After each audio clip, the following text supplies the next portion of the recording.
سالفه مدوخه الناس عن صالح محمد العراقي، الحاج صالح محمد العراقي، قسم يقولون انه هو نفسه سيد مقتدى، قسم يقولون هو ثقه السيد مقتدى في مكتب السيد الشهيد، فنقدر نعرف منو يعني هو السيد سؤالك صالح؟ ما اعرف، انا بصراحه ما عندي لحد الان صلاحيه ان اتحدث بكل تفاصيله، بس انا اللي اقدر احكي به الاتي. اليوم على وسائل التواصل الاجتماعي هنالك شخصيات حقيقيه، صفحات لشخصيات حقيقيه وصفحات لشخصيات افتراضيه. زين. وليست حقيقيه بالضروره. زين. تستخدم الشخصيات الافتراضيه غالبا استخداما سلبيا.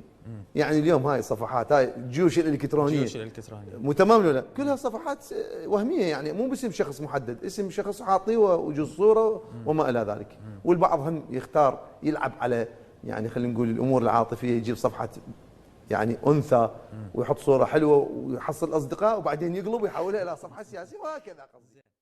لدينا في التيار الصدري استطعنا ان ننتج شيء اخر، اللي هو ننتج صحيفه صفحه لشخصيه افتراضيه ولكنها تؤدي اداء ايجابي، تصل للمجتمع، زين. تحصل على ثقه المجتمع. اذا ماكو شخص اسمه صالح محمد العراقي؟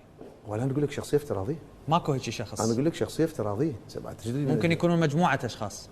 لا شوف، هو اداره هذه الصفحه وترتيبها ووضعها يعني في اطار السيد مقتدى الصدر بالمباشر، يعني هو يعني بادارته وبمعرفته التفصيليه.